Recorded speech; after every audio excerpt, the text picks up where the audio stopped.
আসসালামু আলাইকুম রহমতুল্লাহি ওবরকাতুহু। সম্মানিত দর্শক, বাংলাদেশের ইতিহাস শুধু নয়, পাক ভারত উপমহাদেশের ইতিহাসে এই প্রথম কোনো প্রধানমন্ত্রীর সরকারি বাসভবন আক্রমণ করে সেই ভবন শুধুমাত্র লুটপাট করা হয়নি, তছনছ করা হয়েছে।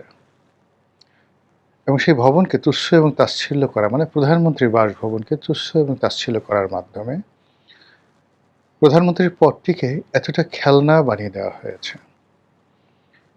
বিশেষত প্রধানমন্ত্রীর পদে যখন একজন বয়স্কা নারী তিনি দায়িত্ব পালন করেন, তো সেই বয়স্ক নারীর অন্তর্বাস, অর্থাৎ তার যে ব্লাউজ, পেটিকোট, পেন্টি যা কিছু রয়েছে, এই জিনিসগুলো নিয়ে যখন লুটপাটকারীরা একজন বয়স্ক মহিলা, যার বয়স প্রায় ৭৮ বছর বা ৮০ বছর, তার এই সামগ্রী নিয়ে যখন সেই উন্মত্ততায় সেগুলো প্রদর্শিত হয় এবং সেগুলো নিয়ে যখন মানুষ এক ধরনের আনন্দ এবং উচ্ছ্বাস প্রকাশ করে এবং অন্য মানুষ সেগুলো দেখতে বাধ্য হয়, এটা একটা ইতিহাসের ধারাপতন। ভালো মন্দ কতটা খারাপ, কতটা জঘন্য, সেটা সম্ভবত ওই সময় যখন প্রদর্শিত হয়েছিল বলার সময় ছিল না, কিন্তু এখন ধীরে ধীরে সেটা প্রকাশিত হতে যাচ্ছে। বঙ্গভবনের এবং গণভবনের যা কিছু সম্পদ, অর্থাৎ সরকার প্রধান এবং রাষ্ট্রপ্রধানের যা কিছু সম্পদ, সব কিছুই রাষ্ট্রের। হাতে গোনা তাদের ব্যবহার্য কিছু সামগ্রী থাকতে পারে, কিন্তু ওখানে যত ফার্নিচার, যত ল্যাপটপ, যত কিছু রয়েছে সবই রাষ্ট্রীয় সম্পদ। তো যেভাবে এই রাষ্ট্রীয় সম্পদগুলো, গণভবনের রাষ্ট্রীয় সম্পদগুলো লুণ্ঠন হয়েছে, ঠিক এইরকমভাবে মধ্যযুগে কোনো রাজপ্রাসাদ কোনো সৈন্যবাহিনীর দ্বারা এভাবে লুণ্ঠিত হয়েছে, চেঙ্গিস খান, হালাকু খান কিংবা তমুল লঙ্গের সৈন্যদের দ্বারা, এরকম কোনো ঘটনা আমার জানা নেই। যখন কোনো একটা শহর দখল হতো আদিকালে, তখন সামরিক বাহিনীর সবচেয়ে চৌকস যে অংশটিকে, যেটিকে রয়্যাল গার্ড বলা হতো, আমাদের দেশে এখন যেমনভাবে এসএসএফ, সেই রয়্যাল গার্ডের কমান্ডার সে প্রথমেই রাজপ্রাসাদের দখল নিতেন তার অনুগত বাহিনীদের দ্বারা, এবং যা কিছু সেখানে কালেকশন করা হতো এগুলো সবই একটা সিজার লিস্ট। আজকের আধুনিক পদ্ধতিতে আমরা যেগুলোকে সিজার লিস্ট বলি, সেইভাবে সিজার লিস্ট করা হতো। এগুলোর মধ্যে বই, পুস্তক, দলিল, দস্তাবেজ, ব্যবহার্য সামগ্রী, স্বর্ণ মুদ্রা থেকে শুরু করে যা কিছু ছিল এগুলো সব সিজার লিস্ট করা হতো। এমনকি দাস দাসী থেকে শুরু করে ওই হেরেমে বসবাসরত যে রমণী, তাদেরকেও এই লিস্টের অধীন আনা হতো।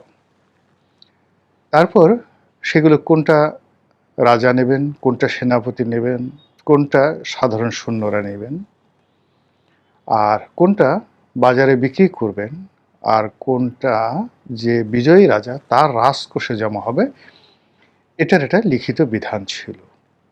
এমনকি যে আইএমএ জাহিলিয়াত, সেই যুগেও সেটা ছিল। কিন্তু আমাদের গণভবন যেভাবে লুণ্ঠিত হয়েছে, এই লুণ্ঠনের ইতিহাস আপনি কোথাও খুঁজে পাবেন না। এমনকি ফ্রেঞ্চ রেভলিউশনের পরে, বাস্তিল দুর্গের পতনের পরেও ফ্রান্সের পার্লামেন্ট এবং রাজা লুইয়ের যে বাসভবন, আপনি দেখাতে পারবেন না যে এইভাবে গণহারে জনগণ গিয়ে সেটা লুট করেছে। কিন্তু আমাদের দেশে এই কাজগুলো করা হয়েছে বা করানো হয়েছে, বা এই কাজগুলো করতে প্রমোশনাল কাজ করা হয়েছে। এগুলো ইতিহাস। দ্বিতীয়ত হলো বাংলাদেশের যে ঐতিহাসিক ভবন ৩২ নম্বর, ইটস এ হেরিটেজ। আমাদের জন্য এটা একটা ঐতিহ্য। বঙ্গবন্ধু, শেখ হাসিনা কিংবা ৩২ নম্বরের বাড়ি is a person, is a matter, is a physics. বা ধরুন একটা বস্তু, কিন্তু এর পেছনে যে ইতিহাস আছে, সংস্কৃতি আছে, কৃষ্টি আছে, কালচার আছে, আপনি সেটাকে অস্বীকার করতে পারবেন না। তো ৩২ নম্বর যে বাড়িটি রয়েছে, সেই বাড়িটি সরকার ইচ্ছে করলে বাজেয়াপ্ত করতে পারবে। সরকার ইচ্ছা করলে এটাকে যথাযথ পরিমার্জন, তারপরে এটাকে চাইলে একেবারে ভ্যানিশ করে দিতে পারবে। যেভাবে বেগম জিয়ার বাড়ি ভ্যানিশ করে দেওয়া হয়েছে, সরকার চাইলে সেটা করতে পারে। কিন্তু যখন এরকম একটা হেরিটেজকে আপনি জনগণের হাতে ছেড়ে দিবেন, ক্রোধান্বিত জনগণ, ইট মিনস আপনার পুরো রাষ্ট্রের যে সিস্টেম, সেই সিস্টেম এতটা বিপদ এবং বিপত্তিদের মধ্যে পড়বে যে আগামীতে রাষ্ট্রের যে কোনো গুরুত্বপূর্ণ স্থাপনা, যে কোনো গুরুত্বপূর্ণ দলিল, যে কোনো গুরুত্বপূর্ণ সহায় এবং সম্পত্তি, সব কিছু, যেটিকে কেপিআই জোন বলা হয়, সব কিছু যে লুণ্ঠন হবে সাধারণ মানুষের দ্বারা, এর একটা পথ করে দিলেন। ফলে গণভবন এবং ৩২ নম্বর, এই দুটো ভবনের যে ডাকাতি, রাহাজানি, লুটপাট, এগুলো নিয়ে ডে বাই ডে যত দিন যাচ্ছে তত মানুষের ক্রোধ বাড়ছে, ক্ষোভ বাড়ছে, বিচার চাচ্ছে। এবং যারা এই কর্মগুলো করে একটা সময় খুব আনন্দ উপভোগ করতেন, এখন তারা সবাই হতাশায় ভুগছেন, অনেকে আতঙ্কে ভুগছেন এবং নানা রকম সামাজিক, মানসিক, পারিপার্শ্বিক এবং প্রাকৃতিক জটিলতায় পড়ছেন। আপনি যদি কোনো ব্যক্তির হক নষ্ট করেন, এই দুনিয়াতে আপনাকে তার কর্মফল ভোগ করতে হবে। আপনি যদি কোনো সম্মানিত ব্যক্তির সম্মানহানি করেন, খোদার কসম, আল্লাহর কসম, সম্মানিত ব্যক্তির সম্মান হানি করলে আরশে আজিম পর্যন্ত কেঁপে ওঠে। আপনার রিজিক বন্ধ হয়ে যায়। আপনার জন্য আল্লাহর যে সকল নেয়ামত অনিবার্য ছিল, আল্লাহ নিজে যেগুলো আপনার জন্য দিয়েছেন, সেগুলো আল্লাহ উঠিয়ে নেন। এর কারণ হলো আল্লাহ স্বয়ং সম্মান দেন ব্যক্তিকে। কাজেই আল্লাহ যাকে সম্মান দিয়েছেন, মর্যাদা দিয়েছেন, পদ এবং পদবি দিয়েছেন, তার উপর নিষ্ঠুর আচরণ করতে গিয়ে আপনাকে ১০০ বার চিন্তা করতে হবে এবং সীমার মধ্যে থাকতে হবে। ৩ নম্বর হলো মর্যাদাবান। সম্মান এবং মর্যাদা আর একটা জিনিস। কিছু মানুষ সমাজে আছেন যারা পদ পদবীর বাইরে গিয়েও মানুষের সম্মান, ভালোবাসা, বিশ্বাস, আস্থার এবং প্রেরণার উৎস হিসেবে থাকেন। এই মর্যাদাবান মানুষগুলোকে বলা হয় প্রজ্ঞাবান, the wisdom, the house of wisdom, হিকমা, হিকমার আধার, এই মানুষগুলো। এখন এইরকম সম্মানিত মানুষগুলো সাধারণত ধরুন অতীতে আপনি কনফুসিয়াসের কথা চিন্তা করেন, অ্যারিস্টটল, সক্রেটিসের কথা চিন্তা করেন, হযরত আলী রাদিয়াল্লাহু তাআলা আনহুর কথা চিন্তা করেন, সাহাবী অনেকে আছেন, কিন্তু হিকমা সম্পন্ন যে সাহাবী হযরত আলী রাদিয়াল্লাহু তাআলা আনহু। তারপর হযরত সেই লোকমান আলাইহিস সালাম, পরবর্তী যুগে ইবনে সিনা, জাবির আল হায়ান থেকে শুরু করে অন্য যে সকল স্কলার যারা হিকমা পেয়েছেন, ইমাম বুখারী, ৪ মাযহাবের ৪ ইমাম, সবাই হিকমাওয়ালা ছিলেন। কোনো রাষ্ট্র, কোনো সমাজ, কোনো দেশকাল যখন এদের দিকে আঙ্গুল তুলে তাকায়, মুহূর্তের মধ্যে আল্লাহর সর্বোচ্চ, মানে ওই যে সম্মানিত ব্যক্তিকে অসম্মান করলে যা হয় তার চেয়ে বেশি, যাকে বলা হয় গজব, আল্লাহর পক্ষ থেকে নাজিল হয়ে যায়। তো গত সেই 18 মাসে ধরে এই বাংলাদেশে রাজনৈতিক ব্যক্তিত্ব, অরাজনৈতিক ব্যক্তিত্ব, শিক্ষাবিদ, ধর্মীয় ব্যক্তিত্ব, সমাজের ময় মুরব্বী, ধনী ব্যক্তি থেকে শুরু করে এই সমাজের মধ্যে যারা একটা বন্ধন তৈরি করে রেখেছিলেন, মব তৈরি করে সবগুলো তছনছ করে দেওয়া হয়েছে। ফলে কি হলো, একটা রেজিম চেঞ্জের পর যা আশা করা হয়েছিল, যে বরকত আশা করা হয়েছিল, যে ডেভেলপমেন্ট আশা করা হয়েছিল, সেগুলো সবই সকলের জন্য বুমেরাং হয়ে গেছে।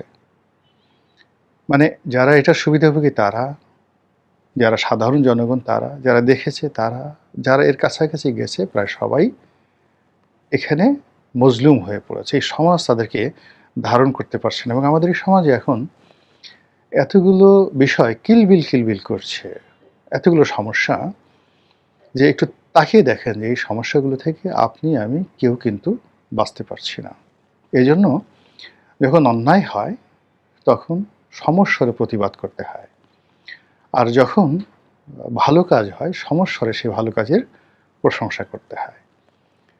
তো যেটা বলছিলাম যে ইদানিং আপনি দেখবেন যে যারা এই গণভবন চুরির সাথে জড়িত, ৩২ নম্বর ভাঙ্গার সাথে জড়িত, তাদের সেই রমরমা ভাব নেই। তারা আগের মতো বলতে পারছে না আমি এই কাজগুলো করেছি। তারপর এটা গর্বের বিষয় নয়, বরং যারা খুব চিহ্নিত হয়ে গেছে যে এই কাজগুলো তারা করেছে, তারা অনেকে গা ঢাকা দিয়েছেন, অনেকে নিজেদের দায় অন্যের উপর চাপাচ্ছেন, ইত্যাদি ইত্যাদি নানা রকম ঘটনা ঘটছে। এর বাইরে প্রকৃতির অভিশাপ শুরু হয়ে গেছে। অনেকের ব্যক্তিগত জীবন, তার শারীরিক মানসিক যে ভারসাম্যতা, অর্থনৈতিক জীবন তছনছ হয়ে গেছে। অনেকে জীবন মৃত্যুর সন্ধিক্ষণে আছেন, অনেকের জীবন নিয়ে টানাটানি শুরু হয়ে গেছে, অনেকের ঘর ভেঙে গেছে, অনেকে ক্ষমতাচ্যুত হয়েছেন, আর অনেকে ক্ষমতায় থাকার পরেও সারাক্ষণ মৃত্যু ভয়ে থর থর থর থর করে কাঁপছেন। এগুলো কেন হয়? আপনি দেখুন জিয়াউর রহমান সাহেবকে যারা মেরেছেন, এই ঘটনার সাথে যারা জড়িত, এই সমাজে আপনি কাউকে পাবেন না। সেই জিয়াউর রহমানের খুনিদের কোনো ব্যক্তিকে, আত্মীয় স্বজনকে আপনি এই সমাজে পাবেন না। তারা গা ঢাকা দিয়ে আছে। আর যারা এই ঘটনার সাথে জড়িত ছিলেন তারা মানে জিয়াউর রহমান সাহেব যেভাবে মরেছে তার চেয়ে অপমৃত্যু তাদেরকে তাড়া করেছে। একই অবস্থা বঙ্গবন্ধু। বঙ্গবন্ধুর হত্যাকাণ্ডের সঙ্গে যারা জড়িত ছিল, একটা সিঙ্গেল লোক জীবনে সুস্থভাবে বাঁচতেও পারেনি, সুস্থভাবে স্বাভাবিকভাবে মরতে পারেনি। ১৯৭১ সনে যারা মানবতা বিরোধী অপরাধ করেছে, একটা সিঙ্গেল লোক বাঁচতে পারেনি। ইভেন ২৪-এর গণ অভ্যুত্থানের সময় যারা এই স্নাইপার রাইফেল চালিয়েছে, যারা নির্বিচারে নিরপরাধ মানুষকে হত্যা করেছে, প্রত্যেকটা মানুষের জীবনে দুনিয়া এবং আখেরাতের, আসমানের বালা, জমিনের বালা এবং মুসিবত একসঙ্গে তাদেরকে ঘেরাও করে আছে। একটু জেলখানার দিকে তাকিয়ে দেখেন তো, যারা জেলে আছেন, এ বাংলায় আপনার কি কখনো কল্পনা করতে পারতেন যে এই মানুষগুলো জেলে যাবে? যাদের কোমরে হাতে পায়ে ডান্ডা বেড়ি পরানো হচ্ছে, যাদেরকে যাকে বলা হয় টেনে হিসড়ে বিচারালয়ে আনা হচ্ছে, আজ থেকে ১ বছর ১.৫ বছর আগে, মানে শেখ হাসিনার জমানায় এগুলো কল্পনা করা যেত? যে পরিমাণ মানুষ এখন কারাবন্দী আছেন, বিচারের আওতায় আছেন, তার চেয়ে অন্তত ১০০ গুণ মানুষ ক্ষমতাধরদের মধ্যে এবং ক্ষমতা যারা হারিয়েছেন তাদের মধ্যে, অর্থাৎ ডক্টর মোহাম্মদ ইউনূস এবং শেখ হাসিনা, তাদের মধ্যে। এর চাইতে বহু সংখ্যক মানুষ কখন পরোয়ানা চলে আসবে, কখন জেলে যেতে হবে, এই ভয়ে, কখন আমার যে কনস্পিরেসি, আমার যে চক্রান্ত, দেশবিরোধী চক্রান্ত, আমার যে মানবতা বিরোধী চক্রান্ত, সেগুলো কখন প্রকাশ হয়ে যাবে, এই ভয়ে তছনছ হয়ে গেছে। একইভাবে ধরুন আগে যদি যাই, নবাব সিরাজউদ্দৌলাকে যারা হত্যা করেছে, যারা পলাশীর সেই চিহ্নিত বেঈমান, বাংলাকে যারা রবার্ট ক্লাইভের হাতে তুলে দিয়েছে, একজন সিঙ্গেল মানুষ সুস্থভাবে মরতে পারেননি। আত্মহত্যা করেছেন, অনেকের কুষ্ঠরোগী হয়েছে, অনেকে পরিবার, ঘর, সংসার সবকিছু ত্যাগ করে দেউলিয়া হয়ে পড়েছেন, পাগলের মতো, ফকিরের মতো রাস্তায় রাস্তায় ঘুরেছেন। মীর কাসিমের মতো, যিনি বাংলার নবাব ছিলেন, পাগলের মতো সব জায়গায় ঘুরেছেন, ভিক্ষুকের মতো দাঁড়ে দাঁড়ে ঘুরেছেন। এই হলো অপকর্মের ফল। ফলে আমাদের রাষ্ট্রীয় সম্পত্তি যারা ধ্বংস করেছেন, আলটিমেটলি তারা সবাই এই যে রোষানল, প্রকৃতির রোষানল, মানুষের রোষানল, জমিনের রোষানল, আসমানের রোষানল, সব রোষানলের মধ্যে এই মুহূর্তে পড়েছেন।